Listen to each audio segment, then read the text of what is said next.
Kia ora tātou, ko Vanessa Tipoki taku ingoa, ko whakapuna ki te maunga, ko Wairoa te awa, ko Ngāti Kahungunu ki te Wairoa te iwi. I'm here today to share some whakaaro and my experiences of working with iwi in developing the regional plan in Greater Wellington. I also want to acknowledge Rangatira Teresa Aparoa of Kahungunu ki Wairarapa and also Rangitane o Wairarapa, who was a key part of our kaitiaki rōpū and who passed away suddenly on the weekend. She was supposed to be with us today. I've broken my kōrero into three parts. The first part is talking about the Ruamāhanga Whātua process. The second part is stepping us through Te Mahere Wai as it was developed under the NOF. And the third part is just a question really of where to from here.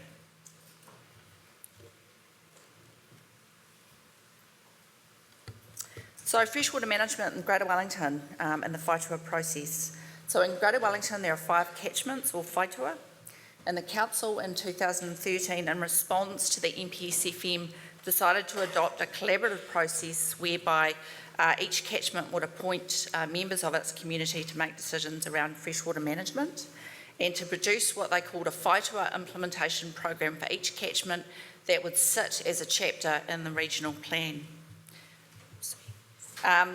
The theory behind this approach was that if community was involved in making decisions, then it would be more robust and it was more likely to stick and more likely to be accepted.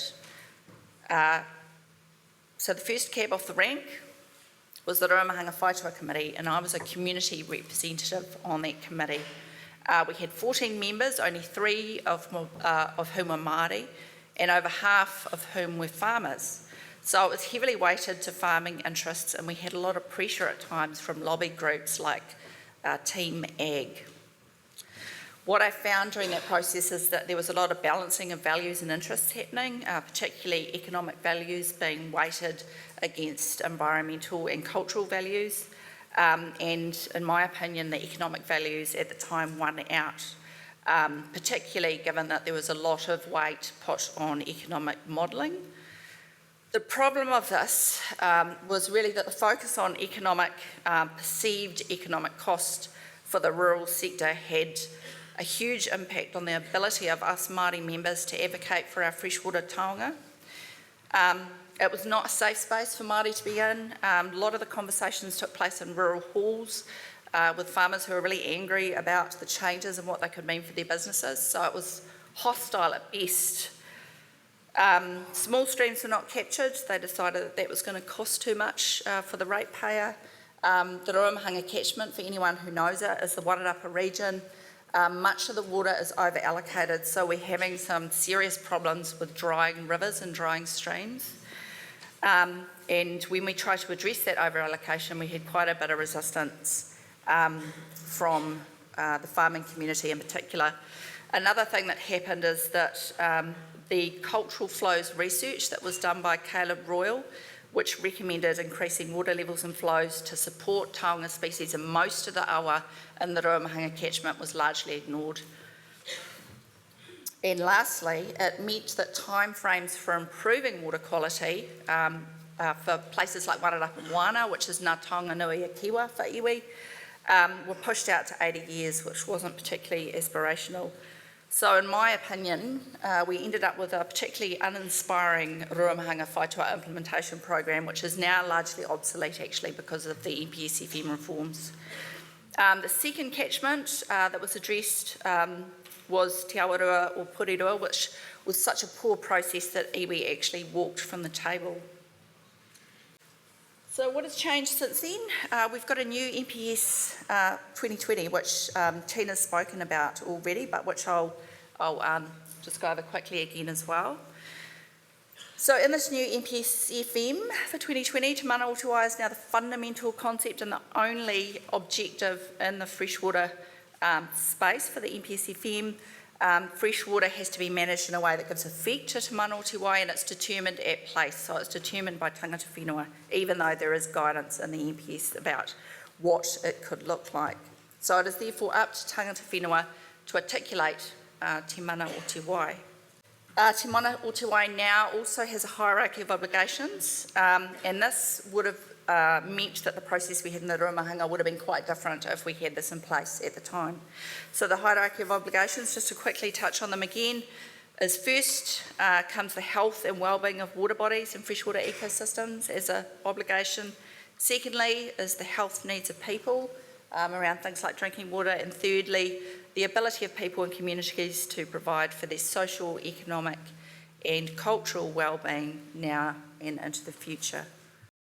It also articulates key principles that include things like mana whakahaere, kaitiakitanga and also manaakitanga.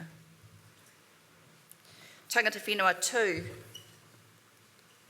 must now also be actively involved in freshwater management, including decision making, and Māori freshwater values must be provided for. So te mana o te wai is meaningless without a partnered approach with tangata whenua.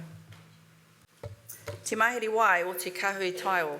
So in Greater Wellington, which is mostly an urban environment, Greater Wellington took a different approach to the Whaitua process, whereby they resourced a project team to wrap around the Taranaki Whānui and Ngāti Toa rangatira representatives on the Whaitua, and we called ourselves Te Kāhui Taiao, and we were there to support iwi and tangata whenua to develop their own plan.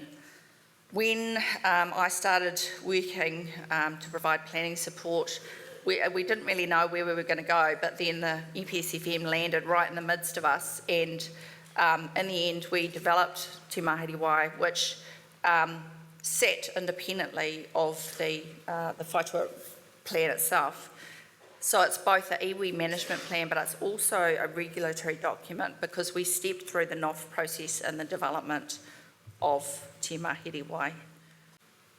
So again, Te Mahere Wai, which will eventually sit within the regional plan once it's gone through the plan change process, was developed under this new NPSFM and using the NOF plan process.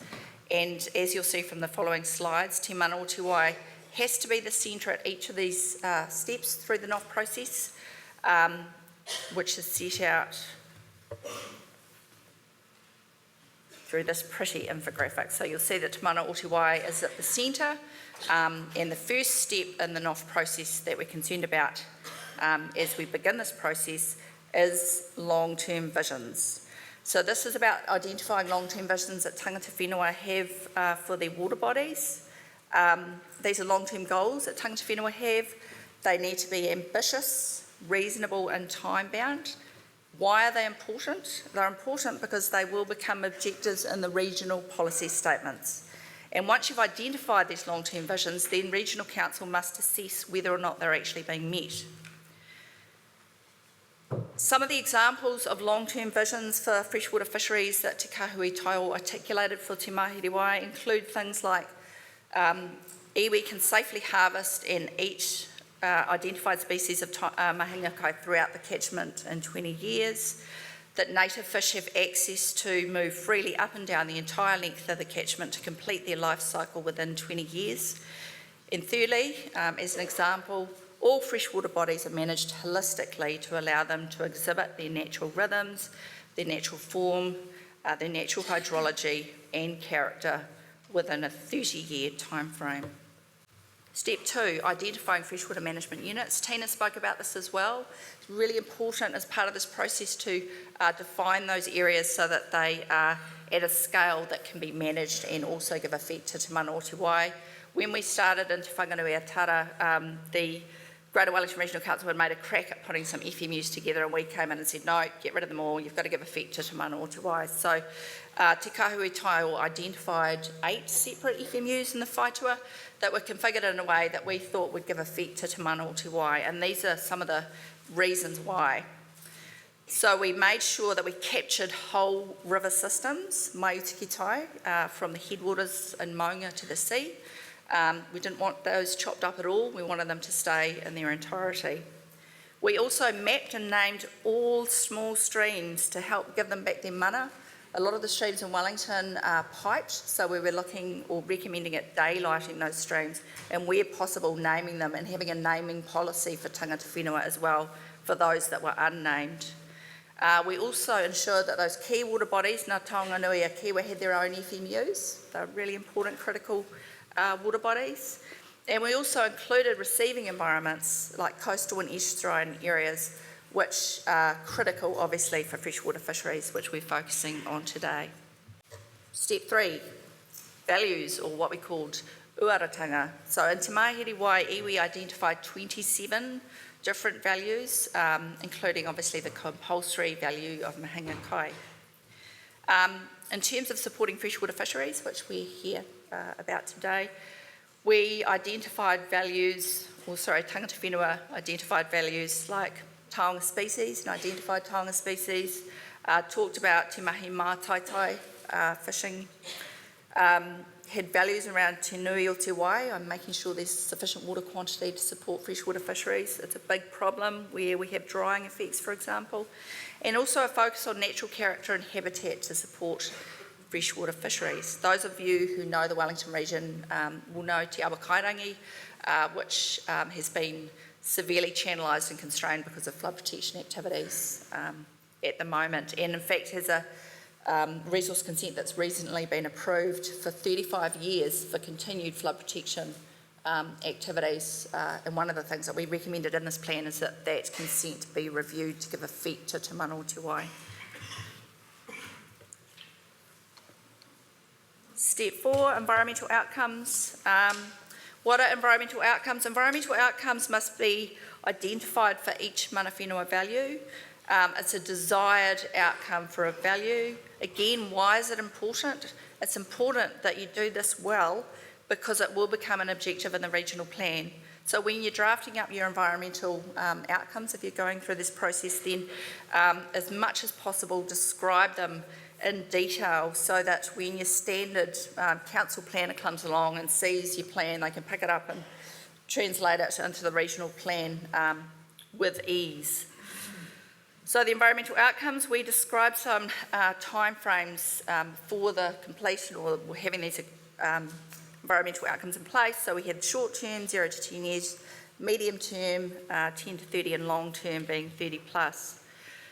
So Te Kāhui Taiao developed, for example, this is an example of a huanga or environmental outcome that we had for mahinga kai. Mahinga kai is safe to harvest and eat. Mahinga kai include a range of fish and macroinvertebrates. So we brought some detail in here by listing those fish and invertebrates that were important for each of the FMUs. So we had listed things like tuna, inanga, piharo, pātiki, kānai, Ngāore, Koura and Kakahi. So if you can get as much detail as possible in there, then it's easier to measure because you know the fish species that should be there. We also said that mahinga kai would need to be lively, in good condition, diverse and abundant across all life stages, and that they'd be plentiful enough for long-term harvest, including for manuhere and to exercise manaakitanga. And also as part of mahinga kai, you'd want to see that tangata whenua can both access and harvest mahinga kai sites and species, and also be able to develop measures like grahui to protect against overfishing and exploitation.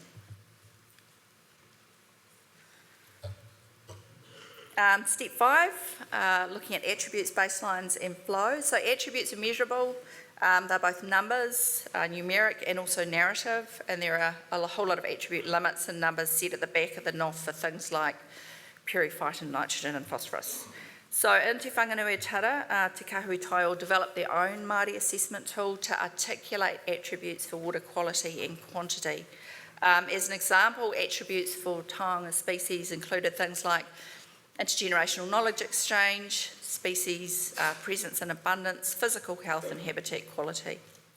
Baseline states, the current state of waters. For anyone who's in the space, you'll know that there's not a great deal of monitoring done by regional councils to know what the baseline state of most water bodies is.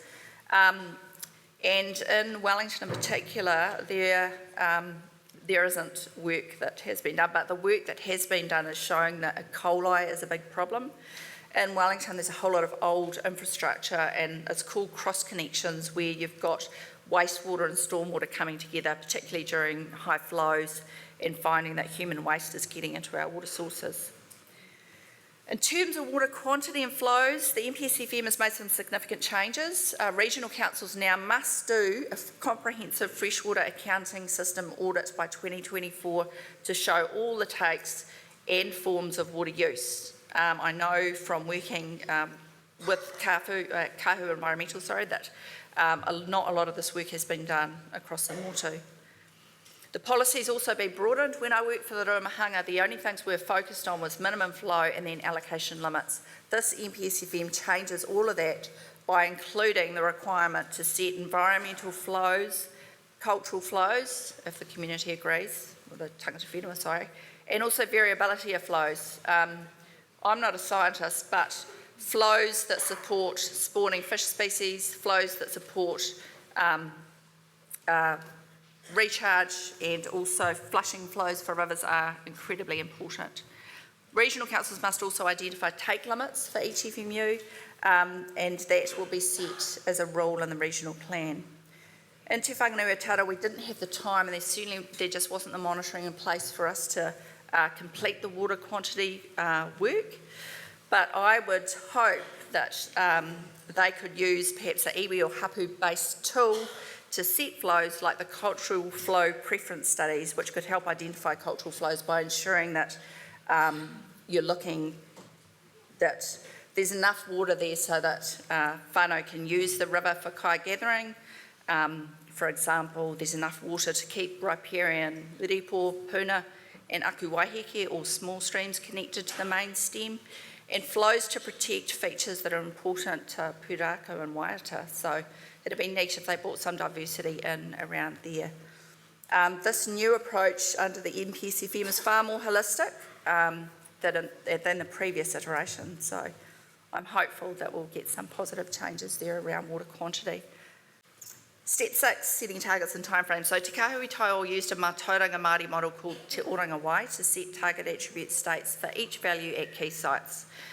Te Oranga Wai included a rating system that described the state of attributes from Wai order to Wai Māori to Wai Koutu to Wai Kino to Wai Mate being the worst quality. They ran the model over most water bodies and sites in the regions, and Mana Whenua, we engaged with Marae, were able to identify some baseline states and set target and timeframes for target attribute states based on things like their aspirations for the water, their long-term visions, their connection with the area. Just to note, anywhere where there was any trace of E. coli, it was rated as Waikino being the baseline state. So an example of a target attribute state, Mahinga Kai, we know that Mahinga Kai would be considered or rated as Wai order if there's knowledge around the sites, species and tikanga are all available to rangatahi. You can harvest sustainably, for example, I don't know, for twice a year for ceremonies, that you could take or could find up to 5 or more Mahinga Kai species present at site. And if you could say comfortably that I would feed food that comes from the stream to tamariki or kaumātua without hesitation. Limits, management methods and actions. So Māori freshwater values need to be supported by regulatory methods. They have to be set in the rules, the policies and the objectives in order for it to be effective. So Te Mahere Wai will need to be adopted by way of plan change by 2024. And we're hopeful that some of that stuff will be picked up and included as rules, including take and discharge limits once they are identified. We also had a number of recommendations for management methods to address different issues that were being exacerbated in the community. And for example, we had methods to address water quantity to support freshwater fisheries, including things like all streams need to be monitored for flow, that there's rāhui on any future takes, that the transfer of water takes is prohibited, that a sinking lid was adopted whereby lapsed resource consents for takes would have that take either returned to the awa or to iwi to give to the awa as a right of first refusal. And also that commercial takes should be able to or should be reduced and cease during times of low flow. And the last step, monitoring, including mātauranga Māori. So the Te Uranga Wai model uses mātauranga Māori indicators so that tangata whenua can monitor and measure themselves the state of these attributes within the different FMUs to see if water quality and quantity is improving or degrading. This monitoring's been done really poorly by regional councils, so it would be fantastic if Māori were able to pick this up and being resourced to do so. Te Mahere Wai also recommended that an entity called Te Māngai Waiora, or water ambassadors, be developed to implement the plan, support kaitiakitanga through monitoring and education, and include the monitoring and enforcement of consent conditions. Again, not well done. So this enforcement is particularly important as regional councils aren't great at monitoring or enforcement. So there's definitely a role for whānau there. Kāhui's there because I did this work when I was with Kāhui Environmental. So next steps really is for regional council to implement Te Mahere Wai. It's all great to have this document, but we don't want it gathering dust on the shelf. We want it to be kept live, which includes resourcing tangata whenua as partners to complete the document and progress it through the pending plan change process. This will need to address water quantity provisions and also to establish Te Māngai Wai order to monitor and enforce consents. And lastly, I just want to acknowledge members Naomi Solomon, Hikitia Ropata of Ngāti Toa Rangatira, Sam Kāhui and Kara, Puketakpu-Dentice of Taranaki Whānui, for allowing me to share their story, and I hope that Te Mahere Wai is a useful resource for other whānau who are beginning their Te Mana o Te Wai journey. Pātai, that'll be part of the Pātai panel, which is coming up.